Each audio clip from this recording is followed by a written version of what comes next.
Hello, my name is Liis. I'm from Haapsalu. It's a nice little summer resort down in Estonia. Our school is a vocational school. It means that I have students after primary school, young teenagers, and also adults.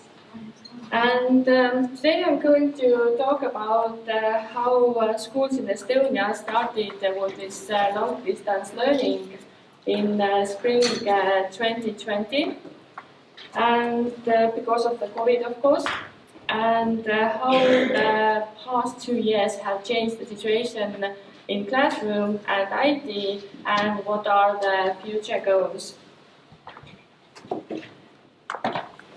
So, it all started from the 13th of March, and the first period last until the May 2020, and it happened just overnight. I was a bit shocking. I was a bit shocked because the situation was a bit shocking. All my materials were in school because I was on my way back from England. Basically, when I arrived in my hometown, I got an email that said that the school is closed. I tried to manage the first 2 weeks with the materials that I had at home and on my computer, or I was trying to use the things that I could get from the internet. After 2 weeks, I had the chance to go to school and take the materials that I needed from my classroom. And I guess it was a very difficult period for the schools, the teachers, students, and their parents, of course. So it was a totally new situation for us. At the beginning, there were of course some problems. So, for example, all the teachers were using the same platforms, for example, Padlet, and then the platforms were a bit overloaded and didn't work correctly. Very often there were more than one student in a family, and they didn't have as many computers at home as needed. Plus, most of the parents were working in so-called home offices. I felt happy because I had got a laptop from my school for teaching in February, just some weeks before the need. I couldn't succeed with my personal 15 years old laptop. It was even more complicated for adult learners because they had to deal with their children more and had to share digital devices usage time with them. They had to be more like the teachers than home office workers at the same time, so they didn't have time for their own studies anymore. For our school, it was easier to start with long-distance studies because during the last school years we had already study weeks for our students.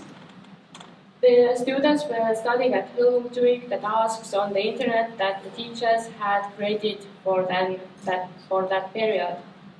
In our school, we have also educational technologists who help teachers with digital devices and solutions every day. All Estonian schools don't have that kind of worker on site, and some schools and teachers were in a very difficult situation because of that. We even had so-called spring holiday in our school, and the teachers had to take out this amount of days from their usual summer holiday. We started school by giving lessons from the 3rd of August already to finish the previous school year, and the new school year began on the 31st of August. Our schools began usually on the 1st of September. So altogether we have had 3 long-distance study periods for now. Changes that came. So the first one, Facebook group for the students called Break, was founded on the 25th of March in 2020, just a couple of weeks later than the government told us to stay at home. HK Break is for all students, teachers and staff, and it wasn't for official announcements, more like a great way to share information, ask questions, get simple answers sooner. The aim was to keep the mental health of students, to show that they are not alone, that they are evolved. And every day you could find from there different posts, like The first one that I'm going to show you. So this is the announcement that says who won the competition. So there was a possibility to, to compete in different competitions, for example, to make the life more enjoyable. Then another example that I have is a task for students. So go out and make a picture, then the clock shows number 2 or 0 or both of them, and upload your picture here. So the last example that I have here, we already noticed, like you did, that the students had problems with time planning. And we uploaded here some guidelines how to plan your day or time better.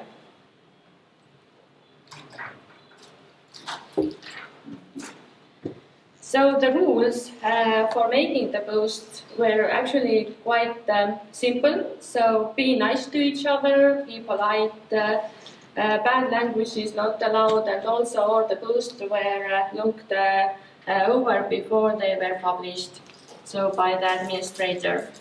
At the same time, another Facebook group was created, and it had the name Virtual Teachers Room. So we wanted to be together as teachers in our teachers' room and to do something together to discuss the things and just have fun. And I have another example of it as well. So for example here, our teacher Margit has made a post. She is telling us that the world's digital cleanup day is coming. So look through your computer and all the applications that you don't need anymore, or all the documents that you don't need anymore. Please put them into the trash bin. Clean your computer. So from the things that you do not need anymore. So every week we had IT lessons for teachers. It was usually on Tuesdays. Our educational technologists were trying to help us, and she even made for us a so-called agreed list of tools. It wasn't a must that we had to use these tools, but it was more for helping us. For example, if we didn't know what kind of tool to use, how to make a crossword or a presentation, or how to make a lesson, online or something else, so we could find a suitable tool from these boxes here. So the lessons that we made them basically via Google Meet, and we used also Zoom, but I guess not that much as you did. So we had to buy for the school also some amount of new hardware like microphones, web cameras, graphic boards, and document cameras.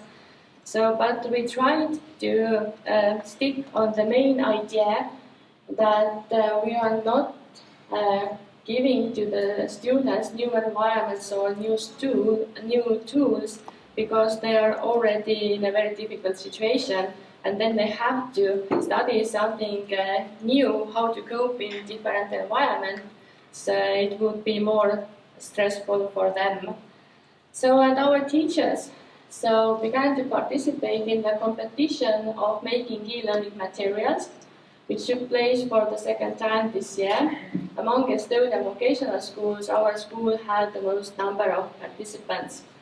And some international projects moved online and survived, luckily.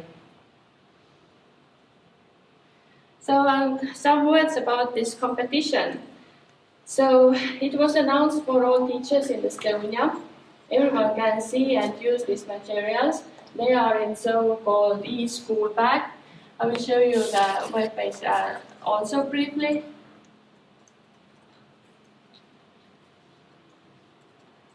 So this is how it looks like now.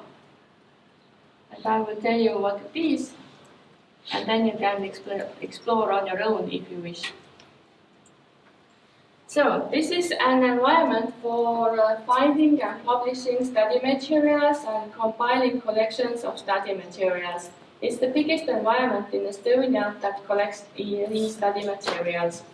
The e-school bag is free to use for everyone. It can be used by teachers and students to provide materials for lessons and to make teaching and learning more enjoyable.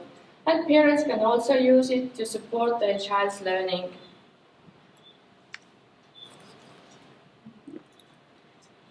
So what kind of materials can you find from there? So almost for every field, for primary, general, secondary and vocational education, and the study materials are mainly created by different users, for example teachers or other specialists from the universities and other publishers.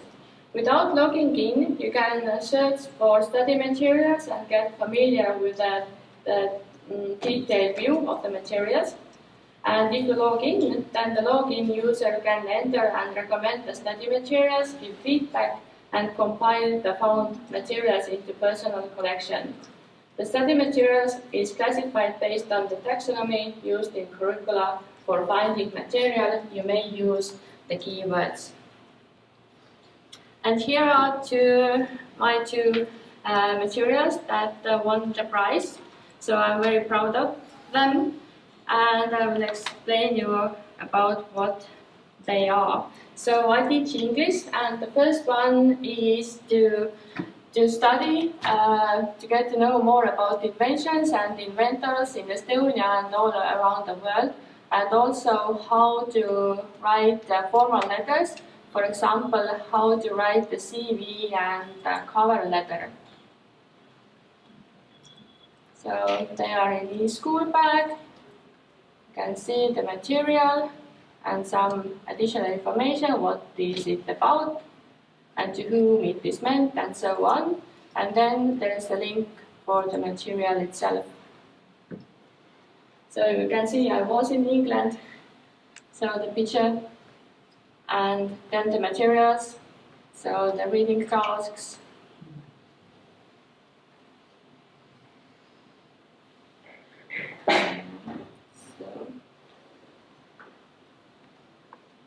And a lot of links that lead to a different kind of material or tasks as well. So it isn't so interesting than my other material is. So the other one is created for chef students. So it is about kitchen equipment, about the equipment that we have in our school canteen. So first they can watch the video that I made in our school canteen. I was naming all the tools and the machines that we have in the school canteen, and I also told them what for they are used and so on. So they are watching the video, and then they can fill in interactive worksheet that is made with teachers made environment. It gives to the student also the feedback and the points, so about the rules and his or her results. And me as a teacher, I can see also each student's results and the mistakes that the student made. And I can give also my personal feedback if I want to the student. So and this here, it also tells to the teacher who wants to use my materials how to use it and what is this teacher-made environment is like.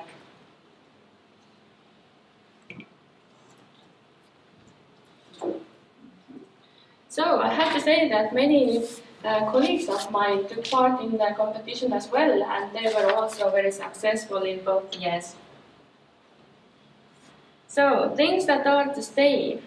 So meetings via Google Meet, I guess, because more people are attending than before, then we have meetings in actual room in school. So I think that also teachers' personal training are more often online because it helps to save time. Adult students prefer to study still online. Our evening courses are not as popular as in the old days. People are asking for more e-learning opportunities. These two groups that we created in Facebook for the students and for the teachers, they are still in use, and I guess more online meetings with international work will take place as well. Our government gave additional money to schools to deal with the students who were left behind in their studies. A free helpline was opened for teachers to receive psychological support during difficult study times. Active people began to collect computers for families in need, and also our school gave laptops to the students who needed for the study purposes, of course. Changes in 2 years. So students and teachers are not so afraid of new technology anymore. They are using the things that they didn't want to use before, and I guess they are skilled in choosing the technology as well. Teaching can take place regardless of the place. I guess that this saying has got a totally new meaning. And also our Minister of Education and Research made a special research, and here are some of the results. So the use of e-learning was already common in higher education for organization of internships, and practical training become a matter of concern. In the long run, emphasis must be placed on developing the skills of conducting distance and hybrid learning, and more attention needs to be paid to mental health issues, faster internet connection to all families, and a computer for every student.